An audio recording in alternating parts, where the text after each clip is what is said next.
Hello students, आज हम number system के बारे में पढ़ेंगे। 10th क्लास का रियल नंबर चैप्टर का फर्स्ट एक्सरसाइज है real number. 8th 9th 10th तीनों में ही नंबर्स के बारे में एक्सरसाइज है, सभी में फर्स्ट। सबसे पहले पढ़ेंगे हम नेचुरल नंबर।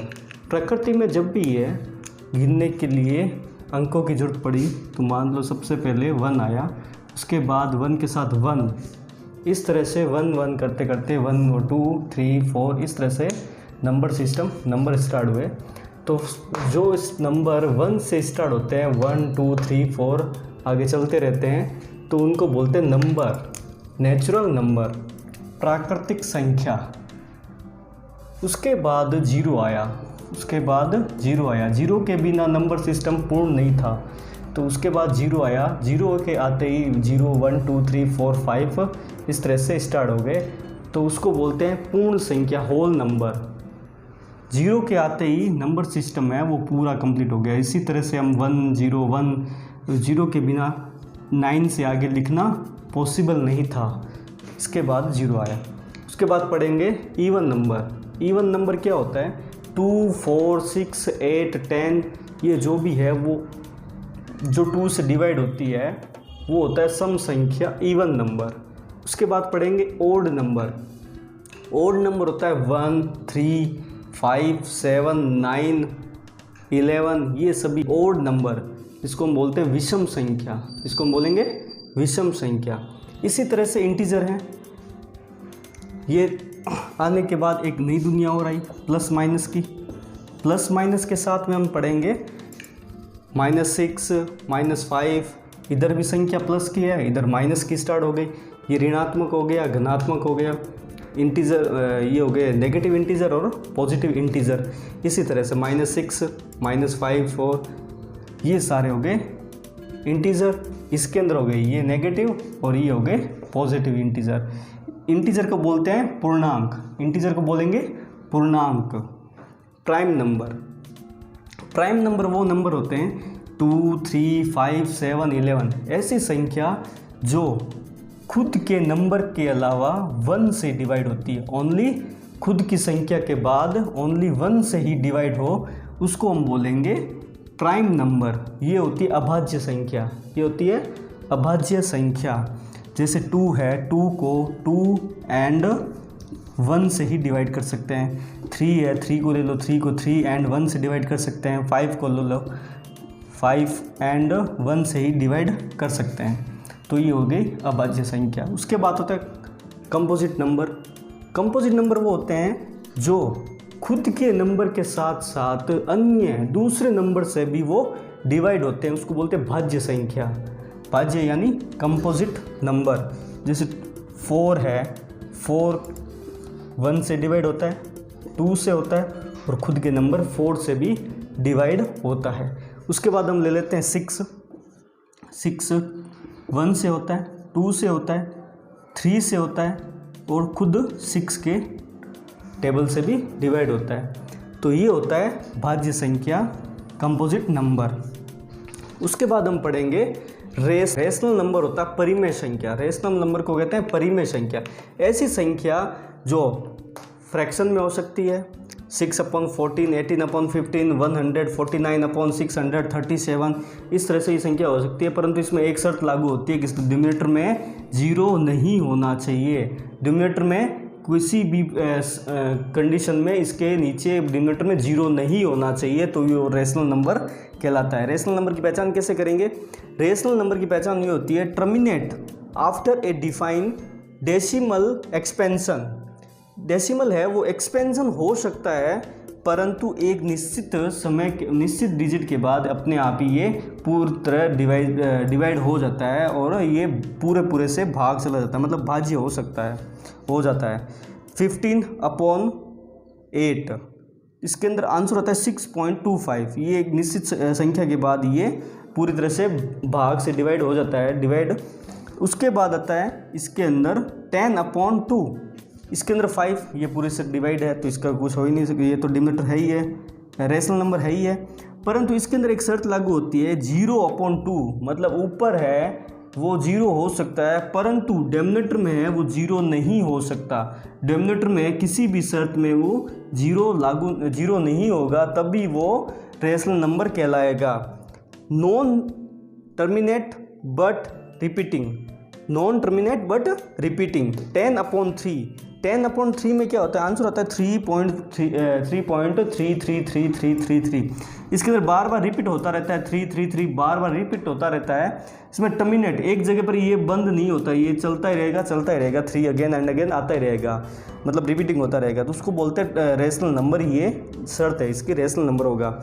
अब आती है बात इर्रेशनल नंबर। इर्रेशनल नंबर को हिंदी में कहते हैं अपरिमेय संख्या, इसको बोलते हैं अपरिमेय संख्या। नॉन टर्मिनेट नॉन रिपीटिंग, ना तो ये टर्मिनेट होता है और ना ही ये रिपीट होता है। जैसे 86.456962182 ये है, ये रिपीट नहीं हो रहा है और ना ये रिपीट होंगे और ना ये टर्मिनेट होंगे, ना ये संख्या है वो डिवाइड होने से ख़त्म होगी, डिवाइड होती रहेगी, आगे से आगे चलती रहेगी, पर ये टर्मिनेट नहीं होगी, ना ये रिपीट होगी। जो पहले जैसे रेशनल नंबर में रिपीट हो रही थी, डिजिट बार बार रिपीट हो रहे थे, परंतु इसमें रिपीट नहीं हो रहे, तो इसको बोलते हैं रेशनल नंबर। पाई है, पाई की वैल्यू 3.14, इस तरह से ये आगे चलती रहती है, तो ये नॉन रिपीटिंग और नॉन टर्मिनेटिंग है। तो इस पाई की है वो इर्रेशनल नंबर है। 3 का रूट, 5 का रूट, ये इर्रेशनल नंबर की श्रेणी में आते हैं। उसके बाद आता है रियल नंबर। रियल नंबर की क्या पहचान है, क्या खासियत है? रियल नंबर होते हैं वो जितने भी हमने अभी तक पढ़े हैं वो सारे के सारे रियल नंबर्स होते हैं। वास्तविक संख्या होती है, वास्तविक संख्या। All numbers are real numbers, सभी नंबर्स है वो रियल नंबर्स में काउंट होते हैं या गिने जाते हैं। All numbers are real number. Euclid division algorithm. अब ये यूक्लिड डिवीजन एल्गोरिथम क्या है? एल्गोरिथम सबसे पहले उल्टा पढ़ेंगे। एल्गोरिथम क्या है? एल्गोरिथम वो प्रोसेस होती है, काम स्टेप बाय स्टेप करते हैं तो उसको बोलते हैं एल्गोरिथम, उसको प्रोसेस को एल्गोरिथम ही बोलते हैं। जैसे हमने मैगी बनानी है तो सबसे पहले हमने बर्तन लिया, बर्तन के अंदर पानी डाला, उसको गैस पे या आग पे बर्न किया, चढ़ाया, उसके अंदर पानी डाला, उसके अंदर जो भी सब्जियां डालनी है वो डाली, उसके बाद जिस मैगी बनाने की प्रोसेस उसको हम एल्गोरिथम बोलेंगे। उसके बाद हम पढ़ेंगे इधर से डिवीजन एल्गोरिथम क्या है? भाग करने की प्रोसेस को हम बोलते हैं डिवीजन एल्गोरिथम। किसी काम को करने का प्रोसेस होता है कि जैसे हमने 2 को 9 से डिवाइड किया, 2 को डिवाइड किया 9 को डिवाइड किया 2 से, तो 2 की टेबल बोलेंगे। ये जो बोलने की प्रोसेस है, सबसे पहले हम टेबल बोलेंगे, इसके आसपास की जो संख्या लेंगे, उसके बाद उसको माइनस करेंगे, उसके बाद जो रिमाइंडर बचेगा, तो इस प्रोसेस को हम बोलते हैं डिवीजन एल्गोरिथम। डिवीजन एल्गोरिथम में ये मान लो 4 आ गया, 8 1 और ये 1 बच गया, इसको हम बोलते हैं रिमाइंडर, इसको हम बोलते हैं डिवीज़र, इसको हिंदी में बोलते हैं भाजक। जो ये बीच में संख्या फंसी हुई है उसको बोलते हैं डिविडेंड, यानी कि भाज्य। हिंदी मीडियम वालों के लिए बता रहा हूँ साथ में। क्यूसेंट, ये जो 4 है इसको बोलते हैं क्यूसेंट, इसको बोलते हैं भागफल। और जो पीछे 1 जो बच गया उसको बोलते हैं रिमाइंडर,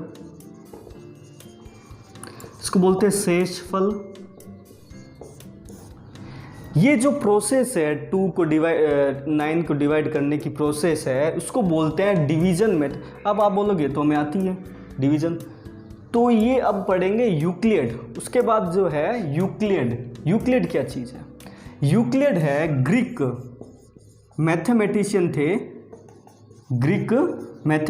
थे। इन्होंने ये HCF करने की जो तरीका है वो प्रतिपादित किया था। कोई भी व्यक्ति है अगर वो फॉर्मूला या कोई भी चीज़ प्रतिपादित करता है, इन्वेंशन करता है, तो उसके नाम पे वो चीज़ पड़ जाती है, तो इसलिए इसको दे दिया यूक्लिड डिवीजन एल्गोरिथम। जैसे कोई भी व्यक्ति इन्वेंशन करता है तो उसके नाम पे पड़ जाती है, तो इसीलिए इसको यूक्लिड, इसका नाम के ऊपर ही एल्गोरिथम दे दी। जैसे हम पढ़ेंगे अब आगे लेमा क्या चीज़ है? किसी भी, जैसे सूरज पूर्व में उगता है, सूरज पूर्व में उगता है। सनराइज इन ईस्ट, कोई भी पहले से प्रतिपादित की हुई चीज़ को वापस उसी के आधार पे प्रतिपादित करना। जैसे कि हम वापस प्रतिपादित करते हैं कि सूरज है वो पश्चिम में डूबता है, पश्चिम में सनसेट है वो पश्चिम में होता है, सनराइज वो पूर्व में होता है, इसके आधार पे हमने कह दिया पृथ्वी घूमती है, और सनसेट है वो पश्चिम में होता है। कोई भी प्रतिपादित की हुई चीज़ को उसके आधार पे वापस है उसका प्रतिपादन करना, उसकी सत्यता पे प्रतिपादन करना ही लेमा होता है। ये भी हम पढ़ेंगे चैप्टर के अंदर, लेमा आएगा आपके। उसके बाद आता है यूक्लिड। यूक्लिड इसका मेथड है, उसके अंदर हम पढ़ेंगे 12 का है वो हाईएस्ट कॉमन फैक्टर क्या निकल गया, 4 निकल गया। 4 होता है HCF of 8 and 12 equals to 4, ये आंसर हो गया। अब इन्होंने दिया है डिवीजन मेथड से करना है, क्या करना है, डिवीजन मेथड से करना है। 8 और 12 का डिवीजन मेथड से, 8 को यहाँ रख दिया और 12 को अब डिविडेंड में डाल दिया। 8 पंजा 8, पीछे बच गया 4। अब इन्होंने कहा है जो भी रिमाइंडर बच जाए उसके जो 8 ये है डिवाइज़र है उसको डिविडेंड में डाल दो। तो ये हमने यहाँ पे इसको डाल दिया, 4 2 जा 8, तो यहाँ पे कुछ नहीं बचा है, यहाँ पे 0 हो गया। तो ये जो आंसर 4 आया वो इसका HCF आ गया। वो क्या आ गया, HCF आ गया। यही यूक्लिड डिवीज़न एल्गोरिथम का HCF मेथड है। तो इसका आंसर 8 एंड 4 HCF ऑफ हो गया आंसर 4। अब मैं आपको एक एग्जांपल और करवा देता हूँ, 10 और 25, 10 और 25 का। 10 है वो छोटा डिजिट है तो उसको बाहर रख देंगे और 25 को अंदर, बड़ा डिजिट को अंदर रखेंगे। तो इस तरह से हो गया 10 2 जा 25 बच गया। अब इसको ये है डिवीज़र है उसको अंदर रख देंगे वापस, तो 5 2 जा 10, तो इसके पीछे कुछ नहीं बचा, ये हो गया। तो ये 5 है वो HCF आ गया, 5 है वो HCF, इसका HCF आ गया। तो ये इसका आंसर हो गया। अब हम करेंगे एक्सरसाइज 1.1 का फर्स्ट क्वेश्चन। इसका हम फर्स्ट क्वेश्चन करेंगे। तो इसमें 135 एंड 225 है। इसमें जो छोटी डिजिट है उसको अंदर बाहर ले लेंगे और उसको बड़ी वाले को अंदर रख देंगे, ये हो गया। अब इसको करेंगे फर्स्ट टाइम, ये सेकंड टाइम तो होगा नहीं, 13 दूनी 26 है वो बड़ी संख्या होती है, इसको हम आगे वाले से देखेंगे। पहले ये करने का एक मेथड होता है। तो 1 से जाएगा, ये 0 और ये 9 बच गया। ये जो डिवीज़र है इसका ये डिविडेंड बन जाएगा। तो ये हमने ले लिया। अब हमने कर दिया इसको 9 दूनी, ये 1 वाली जाएगा, 5 बच गया और इधर ये 4 बच गया। अब अगेन हम इसको क्या करेंगे, डिवीज़र है ये और इसको बना देंगे डिविडेंड। 9 इसको 2 बार डिवाइड होगा, ये 45 दूनी 90, कुछ नहीं बचा। तो ये इसका आंसर हो गया HCF। तो ये इसका HCF of 135 and 225 equals to 45, ये हो गया इसका आंसर। अब हम सेकंड क्वेश्चन को करेंगे। सेकंड क्वेश्चन में देखो, जो छोटी डिजिट है उसको बाहर रखेंगे, बड़ी डिजिट को अंदर रखेंगे। 196 डिवाइडेड बाय 338,220, इसको हम ले लेंगे। ये 1 टाइम, इसको भी इतनी बड़ी आप कहोगे इतनी बड़ी ये टेबल है, कैसे इसको करेंगे, कैसे लिखेंगे, कैसे याद करना पॉसिबल नहीं है। तो इसका भी एक मेथड है, इसका भी एक तरीका है। ये 19, ये 18, 19 2 जा 38, तो इसको हम देखेंगे 38, फिर इसको देखेंगे 2, ये इसका डबल हो जाएगा, ज़्यादा हो जाएगा, तो ये 1 टाइम ही जाएगा 196। अब ये बच गया 2 बच गया और ये इसमें बच गया 19, 18, पीछे उतारा ये।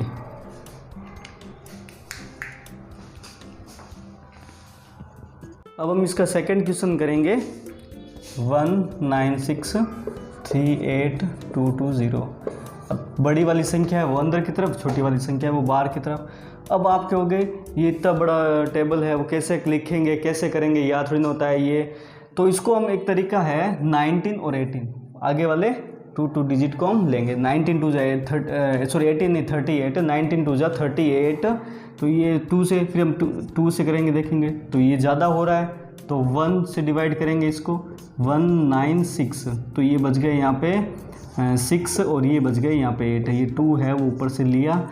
तो इसको अब देखेंगे 19 को 186 से डिवाइड करके देखेंगे तो ये लगभग है 9 टाइम हो रहा है। तो हम ये देखेंगे 9 से मल्टीप्लाई करके कि ये क्या आ रहा है।